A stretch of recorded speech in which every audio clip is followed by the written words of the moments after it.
आदरणीय दर्शकबिन नमस्कार, म सुदर्शन आचार्य। दर्शकबिन, हामी लामो समयसम्म लकडाउनमा छौँ र सरकारले कोरोना संक्रमण नियन्त्रणको लागि जारी गरेको लकडाउन पछिल्लो केही समय भने केही खुकुलो भएको छ। यद्यपि देशमा लकडाउन अझ पनि जारी छ। लकडाउनले गर्दा समग्र क्षेत्र प्रभावित बनेको छ। यद्यपि खास गरेर आर्थिक क्षेत्र र आर्थिक पाटोहरू यतिखेर तहस नहस नै भएको छ। यद्यपि पछिल्लो केही दिन यता भने लकडाउन केही खुकुलो पारिएको छ र लकडाउन खुकुलो पारिएसँगै निजी व्यवसाय, निजी उद्योग धन्दाहरू पनि सञ्चालनमा आएका छन्। दर्शकले, आज हामी पनि यिनै विषय फेरि रहेर अथवा कोरोनासँग सम्बन्धित प्रभावित क्षेत्र र यससँग रहेका विविध क्षेत्रहरूसँग सम्बन्धित कुराकानी गर्ने क्रममा आज हामी यससँग सँगै जोडिएको शिक्षा सम्बन्धी कुराकानी गर्नेछौँ। खास गरी पछिल्लो समय अनलाइन शिक्षा प्रणाली भनेर लागू गरिएको छ। यद्यपि सरकारी टेलिभिजन लगायत रेडियो मार्फत पनि दूरशिक्षाको नाममा कक्षाहरू सञ्चालन भइरहेका छन् र यता निजी क्षेत्रका सञ्चालकहरू अथवा निजी क्षेत्रले पनि विभिन्न अनलाइन माध्यमबाट आफ्ना विद्यार्थीहरूलाई पठन पाठन गराइरहेको अवस्था थियो। यद्यपि हिजो प्याप्सन र एनप्याप्सनले विज्ञप्ति जारी गर्दै आजदेखि अनलाइन शिक्षा मार्फत विद्यार्थीहरूलाई पठन पाठन नगराउने र साथसाथै शिक्षक र कर्मचारीहरूलाई पनि अब तलब दिन नसकिने भनेर एक किसिमको विज्ञप्ति जारी गरिसकेपछि अब कसरी अगाडि बढ्ने यस्तो बताइरहँदा प्याप्सन र एनप्याप्सनले विज्ञप्ति जारी गर्दै गर्दा किन अन्धकारमय बन्दैछन् विद्यार्थी, अथवा जसरी अनलाइन शिक्षामा अध्ययन गरिरहेका विद्यार्थीहरूलाई एकाएक आएर प्याप्सन र एनप्याप्सनले विज्ञप्ति मार्फत आजदेखि कक्षा सञ्चालन गर्न नसकिने अथवा अध्यापन गराउन नसकिने बताइरहेका छन्। उनीहरूको सरकारसँग माग के हो र सरकारले किन निजी क्षेत्र अथवा निजी विद्यालयको माग पुरा गर्न सकेन? के भइरहेको छ त? बारम्बार सरकारी पक्ष र निजी विद्यालय पक्षबीच छलफलहरू पनि भए, आश्वासन पनि आए, शिक्षा मन्त्रालयबाट आश्वासन पनि आए। यद्यपि किन एकाएक आएर अनलाइन शिक्षा बन्द गरियो? शिक्षक तथा कर्मचारीको तलब भत्ता अथवा सेवा सुविधा किन रोक गर्ने निर्णय गरियो त? यसै विषयमा आधारित रहेर आज हामी यससँग सम्बन्धित व्यक्तित्वहरू, शिक्षाविद र विद्यार्थीको हक हितमा बोल्ने विद्यार्थी सङ्गठनका नेताहरूलाई पनि जोड्ने प्रयास गर्नेछौँ। दर्शकबिन, खास गरेर हिजो मात्रै प्याप्सन र एनप्याप्सनले संयुक्त रूपमा विज्ञप्ति जारी गरे, जसमा वैकल्पिक शिक्षण सिकाइ क्रियाकलाप स्थगन गर्ने र शिक्षक तथा कर्मचारीहरूलाई बेतलबी बिदा दिने निर्णय गरेका थिए र कक्षा सञ्चालन गर्ने सामर्थ्य नरहेको र जुन दिन सरकारले आफूहरूको माग सम्बोधन गर्छ त्यो दिनबाट फेरि कक्षा सुचारू गर्ने भनेर बताइरहँदा के निजी विद्यालयहरू सेवामुखी हुन् या नाफामुखी हुन्?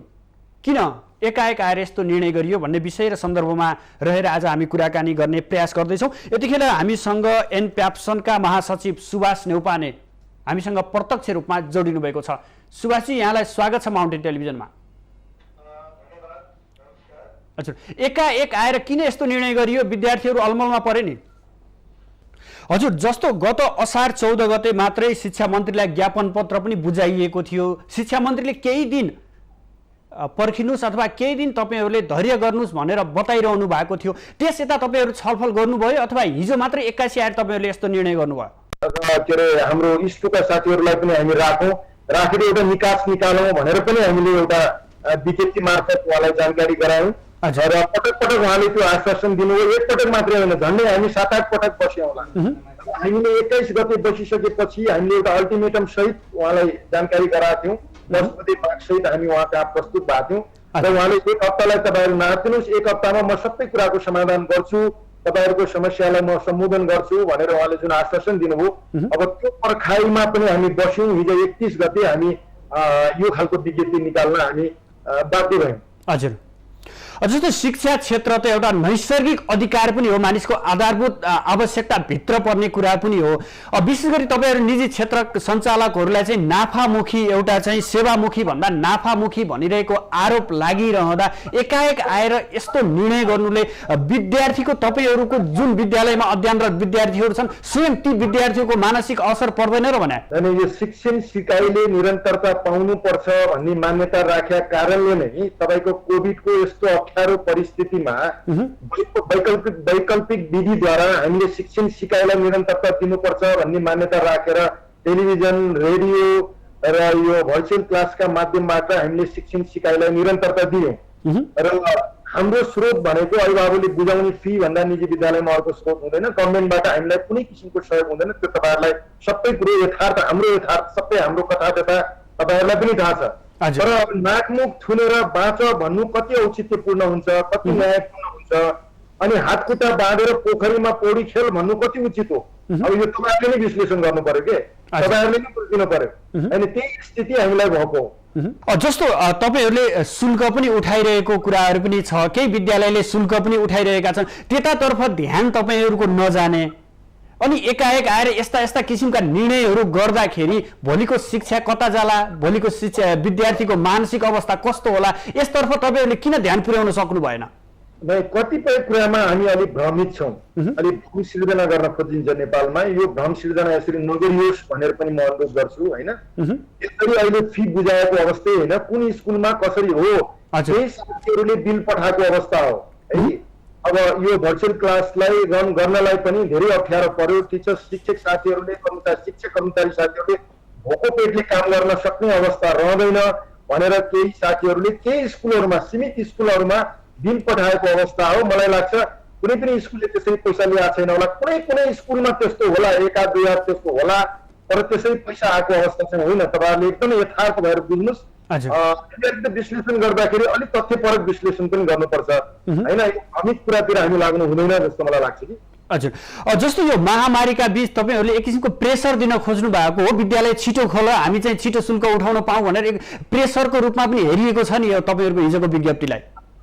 नै कोभिडलाई अलिकति हाउबुझी बनाउन पनि खोजिएको अवस्था हो होइन।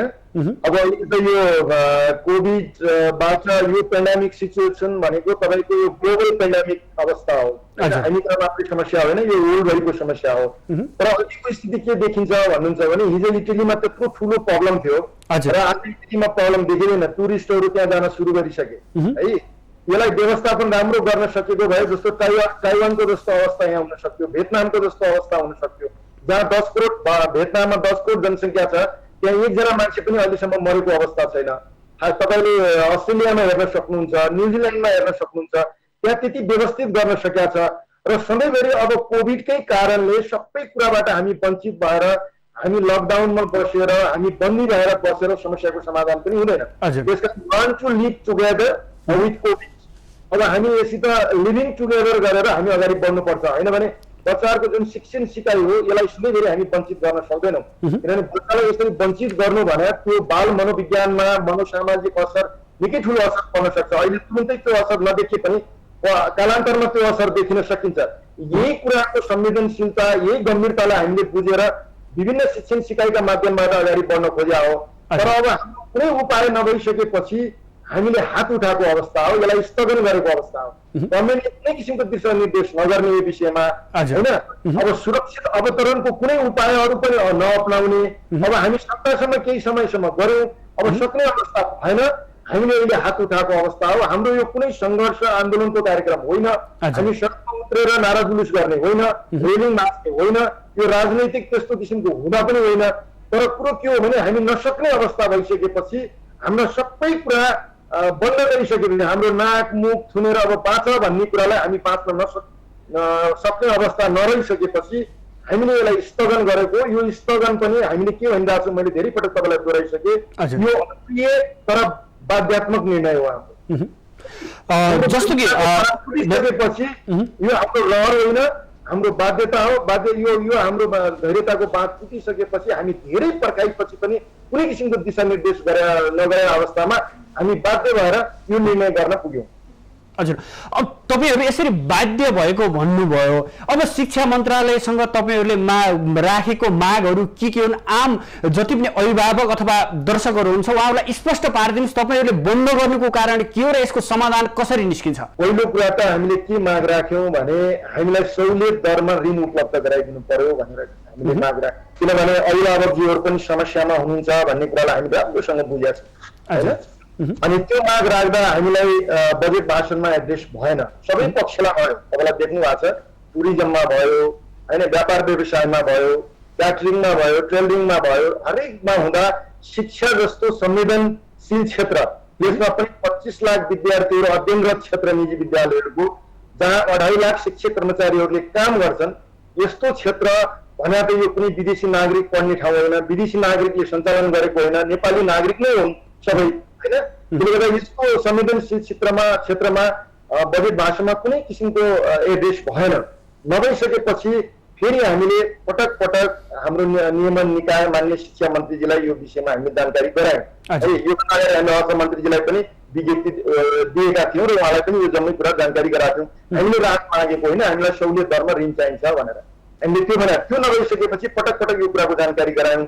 हामीले के मात्रै भने हो भने हामीले यो बिचमा सरकारले एउटा निर्णय गरिसकेको अवस्था हो, 1 महिनाको शुल्क तपाईँहरूले छुट गर्नुपर्छ भनेर चैत्र महिनाको उहाँहरूले घोषणा गर्नुभएको थियो। चैत्र महिनामा कतिपय अभिभावकले बुझाइसकेको अवस्था र कतिले नबुझाएको अवस्था थियो। त्यसले गर्दा यसले एउटा कन्फ्युजन क्रिएट गर्छ।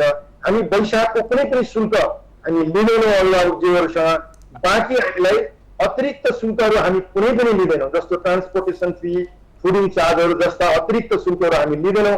मात्रै हामीलाई ट्युसन फीहरू दिनुहोस्।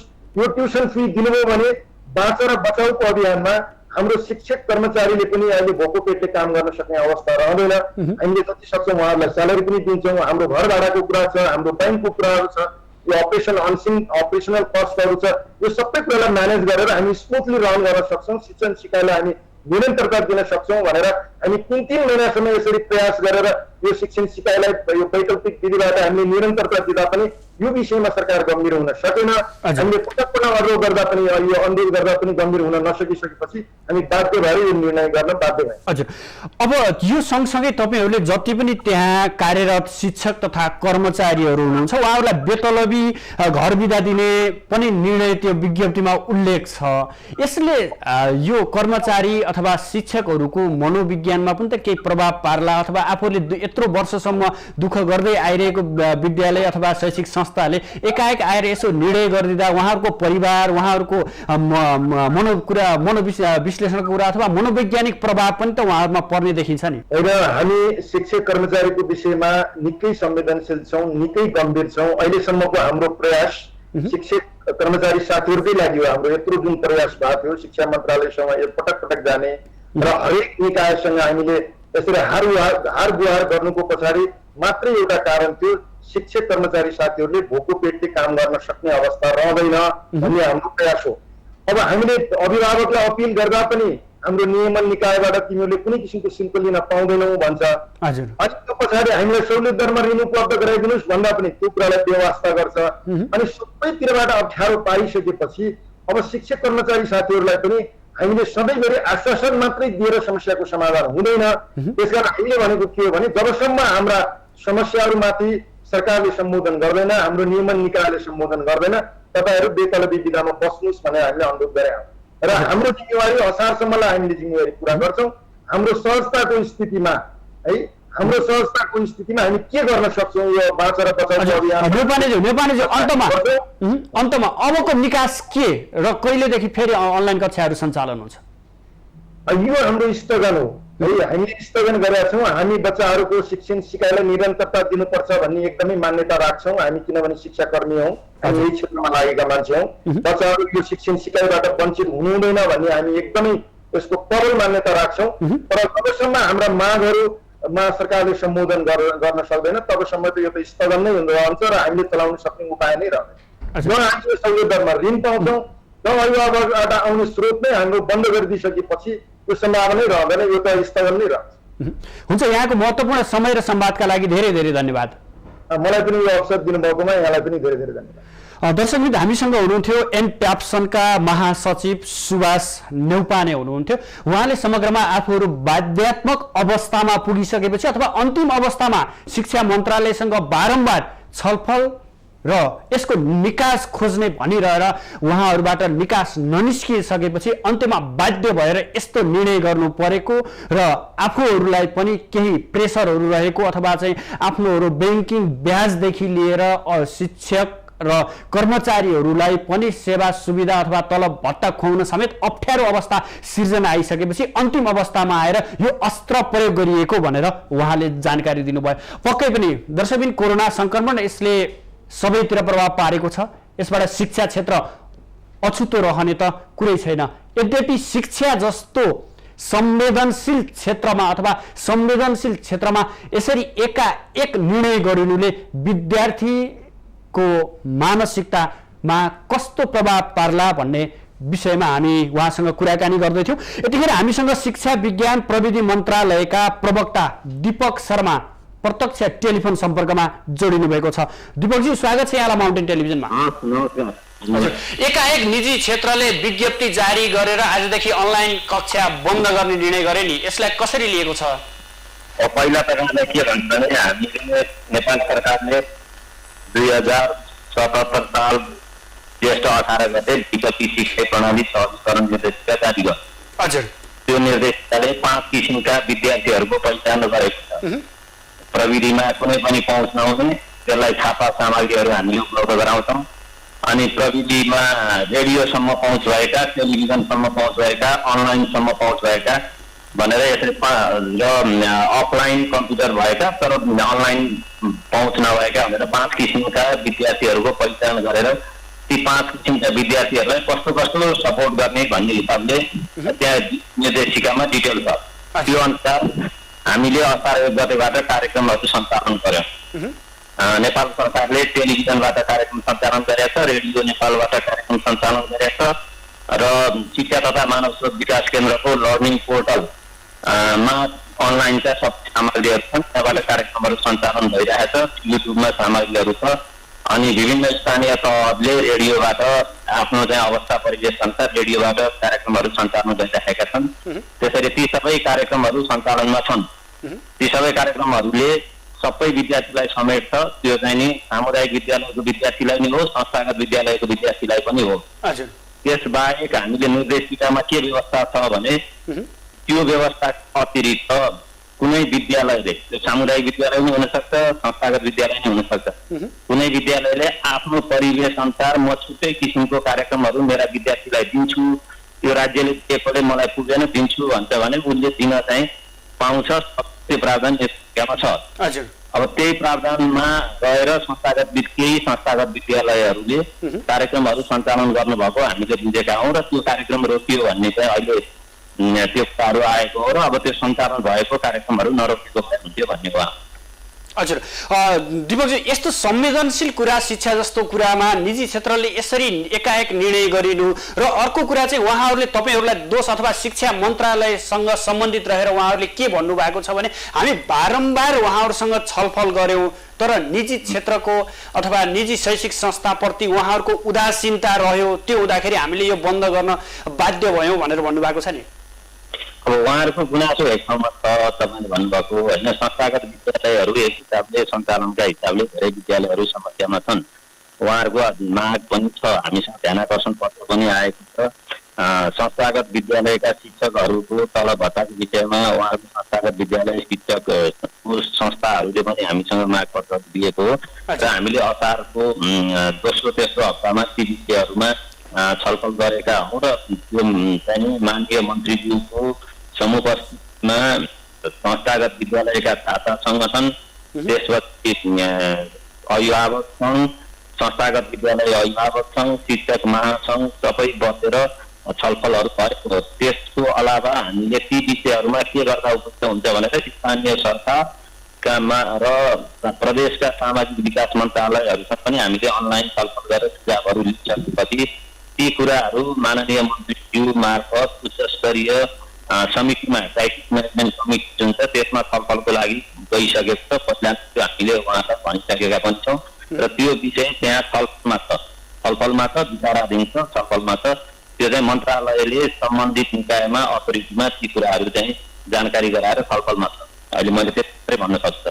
हजुर, जस्तो शिक्षा मन्त्रालयले अनुगमन गर्न सक्दैन अथवा उहाँहरूलाई किन यसरी एकाएक बन्द गर्नुभयो, यसले विद्यार्थीको मानसिक अवस्थामा पनि प्रभाव पार्न सक्छ भनेर एक किसिमको तपाईँहरूले निर्देशन दिन सक्नुहुन्न?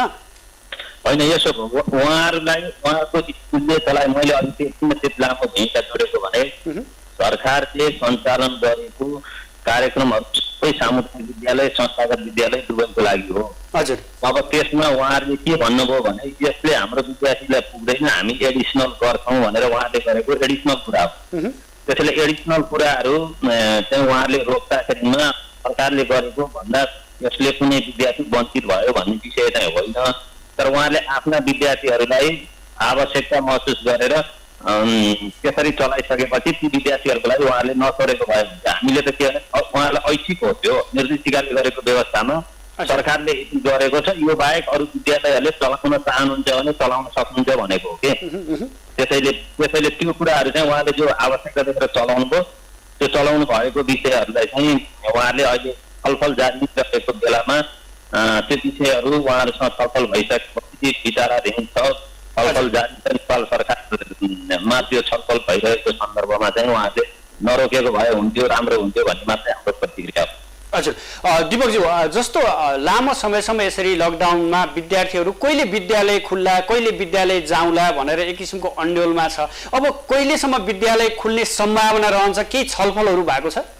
हामी सबैले एउटा कुरा के बुझ्नु पर्यो भने मैले तपाईँहरूले मेरो विज्ञप्ति हेर्नुभयो होला, 2077 साल चैत्र 4 गते 6 गतेबाट एसएलसी हुन्छ भनेर हुन्छ भनेर विज्ञप्ति जारी गरे हो। हामीले 5 गते रोक्यौँ। हामीले किन रोक्यौँ भने उच्चस्तरीय अनुगमन समितिले अनुगमन गर्दा परीक्षा चलाउनु चाहिँ एउटा स्वास्थ्यको दृष्टिले खतरा छ, हानिकारक छ, रोक्नुपर्छ भन्ने उच्चस्तरीय अनुगमन समितिबाट निर्णय भइआएपछि हामीले त्यसलाई रोकेका हौँ। त्यसैले मैले भन्न खोजेको कुरा के हो भने स्कुल चल्नुपर्छ, त्यो एउटा विषय हो होइन। त्यसमा हामी चाहिँ संवेदनशील हुनुपर्छ। तर हामीले के हेर्नुपर्छ भने विद्यालय चल्ने विषय चाहिँ सार्वजनिक यातायात चल्ने विषय।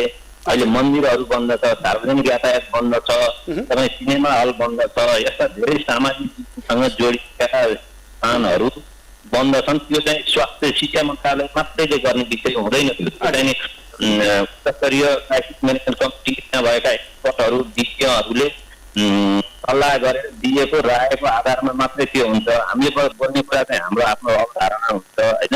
यसमा पनि हाम्रो के छ भने अब स्कुल खोलिहाल्नुपर्छ भन्ने धारणा नि छ, खोल्नै हुँदैन भन्ने धारणा नि छ। हामीसँग दुई किसिमका धारणाहरू छन्। तर हामीले ती सबै विचारहरूलाई हामीले जहाँ पुर्याउनु पर्ने हो त्यहाँ पुर्याएका छौँ र त्यहाँ त्यो विचार हुन्छ, छलफलमा छ।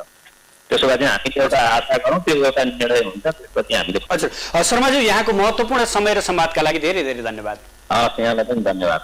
दर्शकवृन्द, हामीसँग हुनुहुन्थ्यो शिक्षा विज्ञान तथा प्रविधि मन्त्रालयका प्रवक्ता दीपक शर्माजी हुनुहुन्थ्यो। उहाँले भने अनुसार जसरी सरकारले दूरशिक्षाका नाममा टेलिभिजन रेडियो मार्फत विभिन्न किसिमका शिक्षाहरू प्रदान गरिरहेको छ, यद्यपि निजी शैक्षिक संस्थाहरूका अथवा निजी विद्यालय पनि त्यो शिक्षा प्रणालीले समेट्ने, यद्यपि उहाँहरूले सञ्चालन गरेको कुरा अथवा सञ्चालन गरेको पठन पाठन नितान्त रूपमा आफ्नो विद्यालयको कुरा अथवा आफ्ना विद्यार्थीहरूलाई सिकाएको कुराहरू भयो र त्यो कुराहरूमा उहाँहरूले बन्द गरिनु हुँदैन थियो, यद्यपि बन्द गर्नुभएको छ। यसमा हामी थप छलफल गर्नेछौँ र उहाँहरूका जति पनि गुनासाहरू छ त्यसप्रति मन्त्रालयको ध्यानाकर्षण भएको छ अथवा हामीहरू त्यहाँ बसेर छलफल गरिरहेका छौँ भन्ने कुराहरू हामीलाई जानकारी गराउनु भयो। दर्शकगण, यसै विषयमा हामी थप जानकारी लिने प्रयास गरिरहेका छौँ। यसैबीच अनेरा सबयुकी नेत्री सुनिता बराल यतिखेर हाम्रो प्रत्यक्ष सम्पर्कमा जोडिनु भएको छ। सुनिताजी, स्वागत छ यहाँलाई माउन्टेन टेलिभिजनमा। धन्यवाद। हजुर, जस्तो हिजो मात्रै प्याप्सन र एन प्याप्सनले एक विज्ञप्ति जारी गरे जसमा चाहिँ आजदेखि अनलाइन कक्षा बन्द गर्ने भनेर निर्णय गरे। तपाईँ एउटा विद्यार्थी सङ्घको नेत्री भएको हिसाबले यसलाई कसरी हेर्नुहुन्छ? यस्तो हो, अब हामी चाहिँ विकल्पहरूमा जानुपर्छ भन्ने नै हो। अनलाइन कक्षा बन्द गर्ने कुराको वास्तविकता प्याप्सन र इन्प्याप्सनमा मात्रै त्यति धेरै समीक्षा हुँदैन। त्यसको व्यवस्थापन त्यसको व्यवस्थापनका अरू पाटोहरूलाई पनि हामीले हेर्नुपर्छ। त्यसको जवाबदेही हुनुपर्ने सबै पक्षहरूले उत्तिकै जवाबदेहिता निर्वाह गर्न नसकेको हो कि भन्ने कुरा नै मुख्य चाहिँ आजको प्रश्नको चाहिँ जवाब हो भन्ने लाग्छ मलाई। त्यसमा उहाँहरूले उठाउनु भएका ती तमाम प्रश्नहरू र तीसँग उठेका सृजना भएका समस्याहरूको समाधान गर्ने कति जवाबदेही भयो भन्ने कुरालाई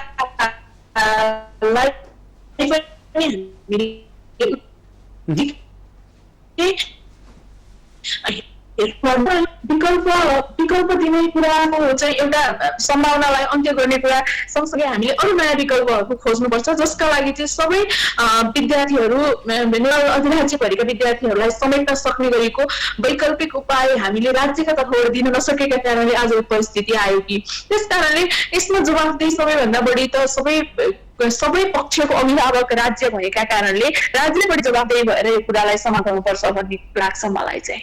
हजुर, जस्तो यो निजी क्षेत्र प्याप्सन र एनप्याप्सनले यसरी विज्ञप्ति जारी गरेका छन् कि एकाएक रूपमा चाहिँ जसरी उहाँहरूले विद्यार्थीहरूलाई अध्ययन गराइरहनु भएको थियो दूरशिक्षा अथवा अनलाइन प्रणाली मार्फत एकाएक आएर यसरी निर्णय गरिनु एकातर्फ र अर्कोतर्फ चाहिँ विद्यार्थीको मानसिक अवस्थामा पनि त प्रभाव पर्ने देखिन्छ नि यस्तो निर्णयले। त्यही त विद्यार्थीको चाहिँ मानसिक अवस्थामा पनि प्रभाव पर्छ र सँगसँगै अर्को कुरा चाहिँ हामीले के पनि बुझ्नुपर्छ भने उहाँले अनलाइन कक्षाको चाहिँ पहुँचमा थिएनन् ती विद्यार्थीहरूको मानसिक अवस्थामा प्रभाव परिरहेको थियो। त्यस कारणले यो सबै कुराको समाधान होइन भन्ने ठाउँमा अनलाइन कक्षा थियो त्यस कारणले बन्द गरेको हुन सक्छ। तर अब हामीले वैकल्पिक उपायहरू खोज्नुपर्छ जसका लागि मन्त्रालयले सबैभन्दा बढी जवाबदेही र सहजीकरण गर्ने कुरामा नेतृत्वदायी भूमिका खेल्नुपर्छ। उहाँहरूले लेखिएको विज्ञप्तिमा चाहिँ विकल्पहरू दिएको छैन। प्याप्सन एनप्याप्सनले पनि एउटा संस्था सञ्चालक भइसकेपछि उहाँहरू पनि विकल्पविहीन हुन चाहिँ हुँदैन। विकल्प सहितको अनलाइन कक्षा बन्द गर्ने कुरा गर्नुपर्थ्यो। त्यसका लागि चाहिँ उहाँहरू आफै जवाबदेही हुनुपर्छ र यसको विकल्प दिने कुरामा नेतृत्व का हिसाबले सहजीकरण गर्नलाई शिक्षा मन्त्रालय तयार हुनुपर्छ र उहाँहरूले पनि अरू धेरै समस्याहरू देखाएर विद्यार्थी र अभिभावकलाई समस्या पर्ने गरीको काम गर्ने चाहिँ यो गैर जिम्मेवारी पर्न हो उहाँहरूले यसरी बन्द गर्ने कुरा चाहिँ। तपाईँहरू निरन्तर रूपमा विद्यार्थीको हकितको लागि आवाज उठाउँदै आउनुहुन्छ र आवाज उठाइरहनु भएको पनि छ। यस्ता किसिमको निजी क्षेत्रको मनोमानीलाई चाहिँ कसरी हेर्ने र अबको कदमहरू के हुन सक्छ? तपाईँहरूले एउटा समन्वयकारी भूमिका गर्न सक्ने अवस्था रहन्छ या रहँदैन? पक्कै पनि अब हामी कुनै पनि ठाउँमा आफै निर्णायक ठाउँमा त हुँदैनौँ, हामीले सहजीकरण गर्ने नै हो। र हाम्रो मुख्य कुरा भनेको आज हिजो र भोलि पनि शिक्षा चाहिँ सबै विद्यार्थीका लागि सबै बालबालिकाका लागि सर्वसुलभ र निःशुल्क हुनुपर्छ भन्ने नै हो जुन संविधान अनुसार संविधानको कार्यान्वयन गरिनुपर्छ। तर हामी त्यो स्टेजसम्म पुग्नका लागि गरिने कामका लागि चाहिँ राज्य वातावरण निर्माण गर्ने कुरामा शिक्षा मन्त्रालयले नेतृत्वदायी भूमिका खेल्नुपर्छ।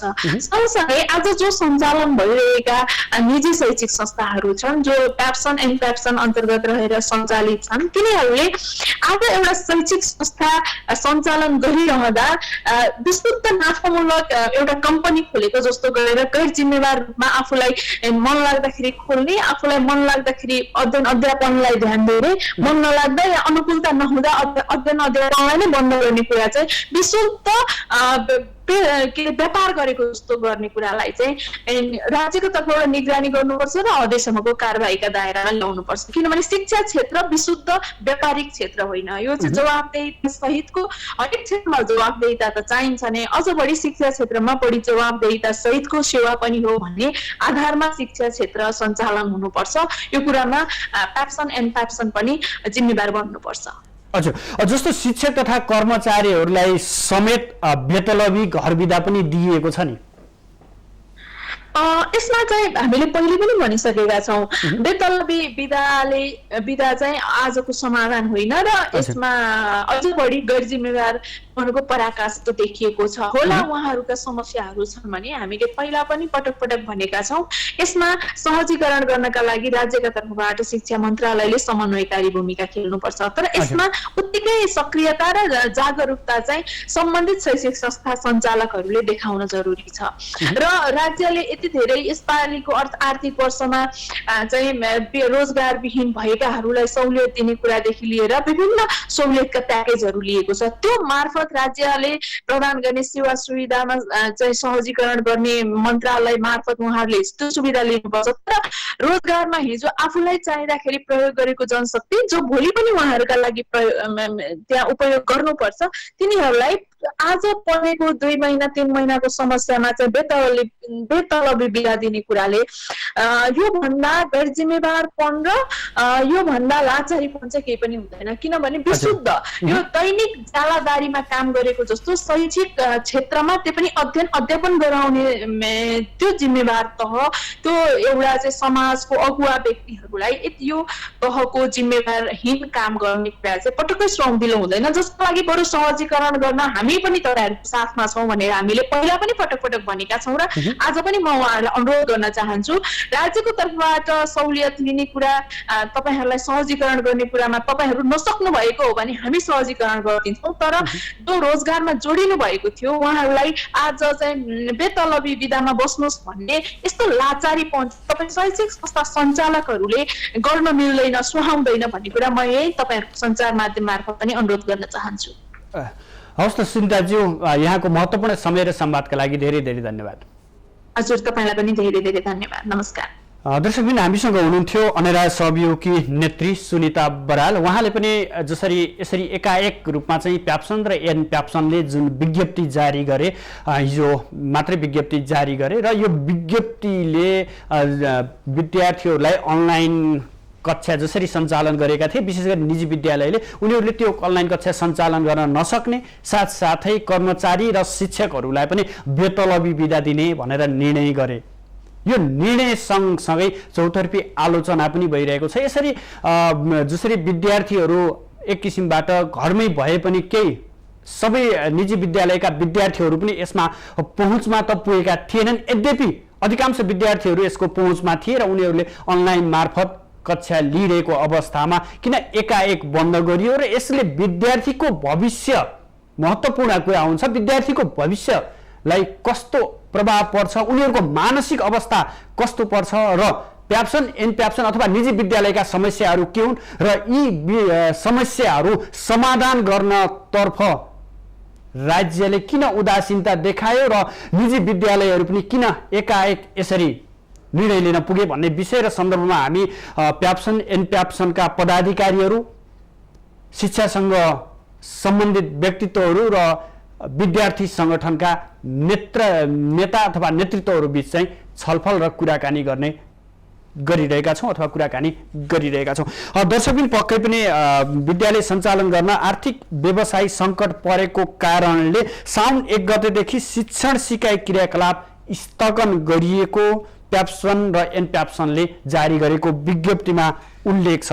विद्यार्थी भर्ना गरेर वैकल्पिक कक्षाको न्यूनतम शुल्क लिनुपर्ने माग जो प्याप्सन र एन प्याप्सन अन्तर्गतका निजी विद्यालयहरूले गरेका थिए र शिक्षा मन्त्रालयले आफ्ना मागहरूलाई व्यवस्था गरेका कारण विद्यालय बन्द गर्ने निर्णय लिनु परेको भनेर त्यो विज्ञप्तिमा उल्लेख गरिएको छ। सरकारले भौतिक उपस्थितिमा नै विद्यालय पठन पाठन सुचारू गर्ने निर्णय गरेपछि मात्रै कक्षा सञ्चालन गरिने प्याप्सन एन प्याप्सनले चाहिँ स्पष्ट पारेका छन्। साथै विद्यालय खुलेपछि मात्रै 2077 वैशाखदेखि असारसम्मको तलब सेवा सुविधा कर्मचारीहरूलाई प्रदान गरिने भन्ने कुराहरू पनि विज्ञप्तिमा उल्लेख गरिएको छ।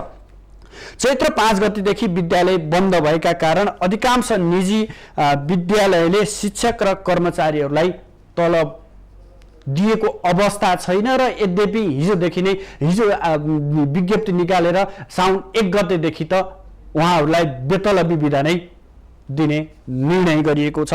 असार 22 गते पनि निजी सञ्चालकले भर्चुअल कक्षा बन्द गराउने चेतावनी दिएका थिए र शिक्षा मन्त्रालयमा भएको छलफलपछि शिक्षा मन्त्री गिरिराज मणिपोखरेलले केही दिन समय मागिसकेपछि विद्यालय बन्दको निर्णय स्थगित भएको थियो त्यतिखेरको लागि र शिक्षक कर्मचारी तलब भत्ता घरभाडा ब्याङ्कको किस्ता तथा ब्याज बिमा टेलिफोन बिजुली इन्टरनेट आदिको लागि वैकल्पिक कक्षाको शुल्क उठाउन पाउनुपर्ने कुराको चाहिँ सुनिश्चितता हुनुपर्ने भन्ने कुराहरू चाहिँ प्याप्सन र एनप्याप्सनको थियो। असार 14 गते शिक्षा मन्त्रीलाई ज्ञापन पत्र बुझाएको प्याप्सन र एनप्याप्सनले आफ्ना मागहरू राखेका थिए। सरकारले कुनै पनि राहत र सहुलियत नदिएका कारण शुल्क लिन पाउनुपर्ने उनीहरूको तर्क थियो र प्याप्सन र एनप्याप्सनका मागहरू शिक्षा मन्त्रालयमा सुनवाई नभएपछि आफूहरूले चाहिँ यस्तो निर्णय गर्नु परेको र आजदेखि अनलाइन कक्षाहरू बन्द गर्नु परेको भन्ने चाहिँ विज्ञप्तिमा उल्लेख छ।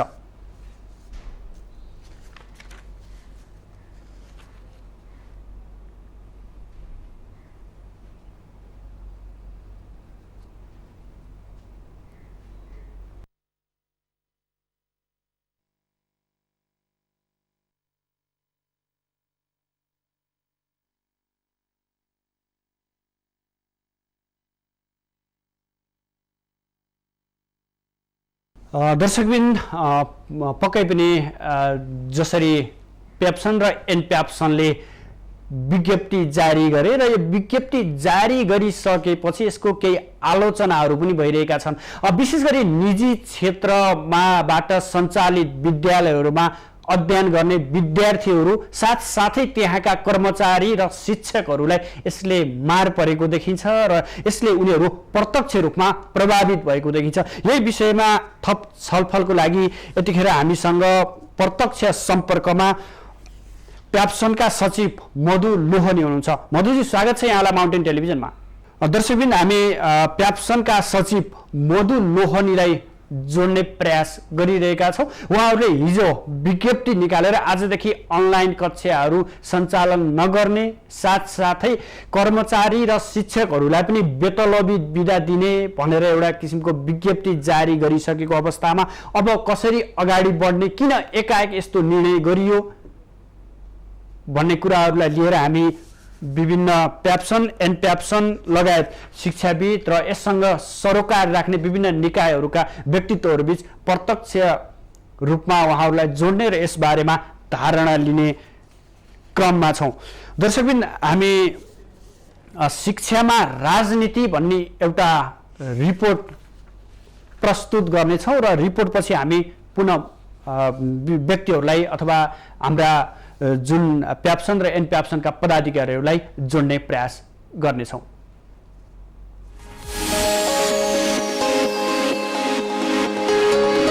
लामो समयदेखि विद्यालयहरू बन्द हुँदा 90 लाख भन्दा बढी विद्यार्थीहरू पठन पाठनबाट वञ्चित भएका छन्। गत चैत्र 5 गतेदेखि नै विद्यालयहरू बन्द अवस्थामा छन्। एकातिर शिक्षण संस्था बन्द हुँदा विद्यार्थीको शैक्षिक भविष्य अन्योलमा छ। यस्तो अवस्थामा सरकारले अनलाइन, रेडियो, टेलिभिजन तथा भर्चुअल कक्षाहरू सञ्चालन बाहेक प्रभावकारी काम गर्न सकेको छैन।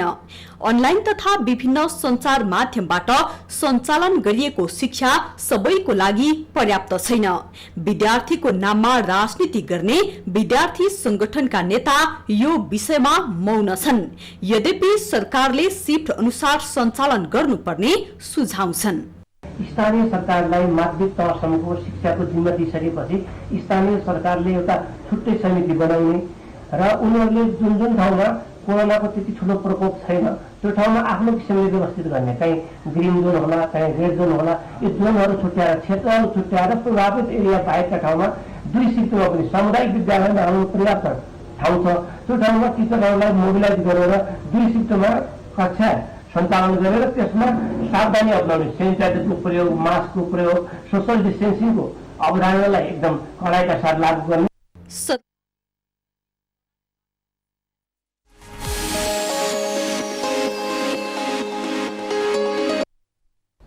पक्कै पनि दर्शकबिनहरू लामो समयसम्म लकडाउनका कारण सबै क्षेत्र प्रभावित भएको छ। यद्यपि शिक्षा क्षेत्रमा पनि यसले प्रभाव पारेको छ र निजी विद्यालयहरूले अनलाइन मार्फत आफ्ना विद्यार्थीहरूलाई कक्षा सञ्चालन गरिरहेका थिए अथवा उहाँहरूले सिकाइ गरिरहनु भएको थियो। यद्यपि पछिल्लो निर्णय अथवा आजदेखि श्रावण 1 गतेदेखि उहाँहरूले अनलाइन मार्फत पनि विद्यार्थीहरूलाई सिकाइ प्रशिक्षण दिन नसक्ने भनेर हिजो एक किसिमको प्याप्सन र एनप्याप्सनले विज्ञप्ति निकालिसकिसकेपछि जति पनि निजी विद्यालयमा अध्ययनरत विद्यार्थीहरू छन् तिनीहरू चाहिँ अन्यलमा परिरहेको अवस्था छ। साथसाथै निजी विद्यालयहरूले त्यहाँ कार्यरत कर्मचारी र शिक्षकहरूलाई समेत बेतलबी बिदा दिएको भनिएको छ। हामी यसै विषयमा छलफल गरिरहेका छौँ र हामी यतिखेर नेपाल विद्यार्थी सङ्घका सभापति राजीव ढुङ्गानालाई प्रत्यक्ष टेलिफोन सम्पर्कमा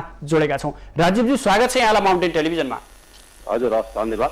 हजुर, जसरी हिजो एकाएक प्याप्सन र एनप्याप्सनले एक विज्ञप्ति जारी गर्दै आजदेखि अनलाइन शिक्षा बन्द गरियो भन्ने निर्णय गर्यो नि, यसलाई कसरी हेर्नु भएको छ? प्याप्सन र इन्प्याप्सन भनेर जिम्मेवार संस्थाहरू हुन्। यो मुलुकको शिक्षा क्षेत्रमा ती संस्थाहरूको त्यसमा आबद्ध भएको उनीहरूको आफ्नो ढङ्गको राम्रो योगदान पनि छ। तर विद्यार्थीका सवालमा अहिले जुन निर्णय भएको छ यो निर्णय गलत छ। यो ढङ्गको निर्णय उहाँहरूले गर्नु हुँदैन थियो। यो कुरा उहाँहरूले फिर्ता लिनुपर्छ। हजुर, जसरी यो शिक्षा क्षेत्र भनेको त सेवामूलक क्षेत्र हो, एकाएक यस्ता किसिमका निर्णयहरू गरिँदा विद्यार्थीहरूमा कस्तो किसिमको प्रभाव पर्ने देखिन्छ, मानसिक प्रभाव पर्ने देखिन्छ र अभिभावकहरूप्रति अभिभावकहरूले निजी विद्यालयलाई हेर्ने धारणा कस्तो रहन सक्छ? होइन, यसो छ, विद्यार्थीहरू त लामो समयदेखि हरेक किसिमले होइन उसमा छन्, दबाब र तनावमै छन् होइन। विद्यार्थीहरूको एसीदेखि 11-12 धेरैका परीक्षाहरू मुखमै आएका परीक्षा त्यतिखेर रोकिए। स्कुल कलेज शैक्षिक संस्थाहरू लामो समयदेखि बन्द छन्। कहिले खुल्ने टुङ्गो पनि छैन। त्यसमाथि कोरोनाको त्रास आफ्नो ठाउँमा छ। त्यहाँ मनोवैज्ञानिक रूपमा पनि अत्यन्त यसरी त्रस्त भएको बेला होइन, त्यस कारण निजी शैक्षिक संस्थाहरूले पनि उनीहरूलाई त्यो त्रस्त मनोविज्ञानबाट उकास्नको लागि उनीहरूलाई त्यो एउटा हौसला र हिम्मत प्रदान गर्न लाग्नुपर्ने बेलामा उनीहरूको चाहिँ झन् निराशा बढाउने गरी जुन ढङ्गले निर्णय गरे यो निर्णय चाहिँ एकदम गैर जिम्मेवारपूर्ण छ भन्ने हामीलाई लागेको छ। हजुर, जस्तो निजी शैक्षिक संस्थाहरूले सरकारलाई नटेरेका हुन् त? होइन, सरकार नटेरेको होइन, सरकार त यहाँ छ कि छैन भन्ने सरकारले त आफ्नो उपस्थिति देखाएन नि सुरुका दिनदेखि। हामी त यो बिचमा शिक्षा मन्त्रालयमा पनि 2-3 पटक ज्ञापन पत्रै लिएर गयौँ। त्यसभन्दा बाहेक पनि शिक्षा मन्त्रीलाई धेरै पटक भेटेर कुरा गऱ्यौँ कि यो बेलामा यी जति पनि अप्ठ्याराहरू छन् यसलाई थोकाउन शिक्षा मन्त्रालयले ठोस रूपमा पहल गर्नु पर्यो। शिक्षा मन्त्रालयले सबै स्टेक होल्डरहरूको एउटा चाहिँ बैठक बोलाउनु पर्यो। त्यसमा चाहिँ एकदम गम्भीर र घनीभूत छलफल हुनु पर्यो कि अब विद्यार्थीहरूले के गर्ने, अभिभावकले के गर्ने, निजी शैक्षिक संस्थाहरूले के गर्ने, शिक्षा मन्त्रालयले के गर्ने भन्ने कुराको एउटा ठोस कार्ययोजना चाहिँ यो सबै यो कोभिडसँग उत्पन्न परिस्थितिसँग जुझ्न शिक्षा मन्त्रालयले जुन बनाउनु पर्थ्यो त्यो बनाएन, पहिलो कुरो। दोस्रो कुरो, जब शिक्षण संस्था नखुलेको अवधिले पनि फी लिनको लागि प्याप्सन र एनप्याप्सनले आह्वान गरे। त्यसपछि नेपाल विद्यार्थी सङ्घले र अरू पनि धेरै विद्यार्थी सङ्गठनहरूले होइन यो फी लिन यो गलत हो, यो लिनु हुँदैन भनेर आह्वान, हामी चाहिँ यो तिर्नु हुँदैन भनेर अभिभावकहरूलाई आह्वान गऱ्यौँ। त्यसपछि पनि फेरि हामीले शिक्षा मन्त्रालयलाई खच्च्याएका छौँ कि शिक्षा मन्त्रालय त राज्य भने शिक्षा मन्त्रालय भनेको राज्यको एउटा मन्त्रालय भने यो बेला सबै समस्याको समाधानको उपायहरू राज्यले निकाल्ने हो। त्यहाँ निजी विद्यालय सञ्चालकहरूका पनि केही समस्या छन् भने त्यो समाधानको पहल शिक्षा मन्त्रालयले गरोस्। खालि अहिले चाहिँ राहत बाँड्ने कुरा भनेको खालि 10 किलो चामल मात्रै त राहत बाँड्नु होइन होला नि, उनीहरूका पनि केही अप्ठ्यारा छन् भने आर्थिक राहतको प्याकेज पनि बरु निजी विद्यालयहरूलाई आवश्यक पर्थ्यो भने त्यो उनीहरूले दिनु पर्थ्यो, शिक्षा मन्त्रालयले दिनु पर्थ्यो। त्यसकारण शिक्षा मन्त्रालय पनि त्यो दिन लागेन अथवा शिक्षा मन्त्रालयले राज्यको प्रभावकारी उपस्थिति नै देखाएन। त्यसकारण राज्यको प्रभावकारी उपस्थिति नदेखाएपछि निजी विद्यालयहरूले शिक्षा मन्त्रालयलाई नटेर्नु सोवाएको कारण उनीहरूले पनि टेरेको देखिएन, शिक्षा मन्त्रालयलाई टेरेको देखिएन यो सबै प्रक्रिया। ढुङ्गानाजी, यहाँ यही बिचमा प्याप्सन र एनप्याप्सनले निकालेको विज्ञप्तिमा एउटा कुरा के भनिएको छ भने त्यहाँ कार्यरत कर्मचारी र शिक्षकहरूलाई पनि बेतलबी बिदा दिने भनेर चाहिँ निर्णय गरेको छ नि, यसलाई पनि तपाईँहरूले कसरी हेर्नुहुन्छ? एउटा प्याप्सन र एनप्याप्सनले अत्यन्तै गैरजिम्मेवारपूर्ण निर्णय गरेका छन्। किनभने विगतमा लामो समय हामीहरूले सबै देखेका छौँ शिक्षा क्षेत्रमा जसले लगानी गरेका छन् उनीहरूले लगानी भन्दा धेरै गुणा बढी प्रतिफल प्राप्त गरेका छन्। हरेक निजी शैक्षिक संस्थाहरूका ठुला बिल्डिङ छन्, धेरै प्रगति भएको, बाहिरबाट हेर्दा पनि धेरै प्रगति भएको प्रष्ट देखिएको छ। त्यसकारण यस्तो जो मुनाफामा लामो समय चलिरहेका थिए उनले 4 महिना 6 महिना देशमा यो खाली समस्या आयो भन्दै गर्दा अथवा विद्यार्थी अभिभावकहरू अहिले चाहिँ आर्थिक रूपले अत्यन्त अप्ठ्यारो अवस्थामा छन्, उनले विद्यालय नपढेको फी तिर्न सक्ने अवस्थामा छैनन् भन्दै गर्दा उहाँहरूले राष्ट्रपतिको जिम्मेवारीलाई चटक्कै बिर्सेर ती विद्यार्थीहरूको भविष्यका प्रतिको जिम्मेवारीलाई चटक्कै बिर्सेर खालि त्यो निजी शिक्षण संस्थाबाट कसरी मुनाफा मात्रै कमाउने भन्ने कुरामा केन्द्रित रहेर जुन निर्णय गर्नुभयो यो निर्णय अत्यन्त गैरजिम्मेवारपूर्ण छ। यो निर्णयलाई उहाँहरूले सच्याउनु पर्छ। हुन्छ राजुजी, यहाँको महत्त्वपूर्ण समय र संवादका लागि धेरै धेरै धन्यवाद। हस्, हाम्रा कुरा राख्ने मौका दिनुभएकोमा यो तपाईँको टेलिभिजनलाई पनि हार्दिक धन्यवाद।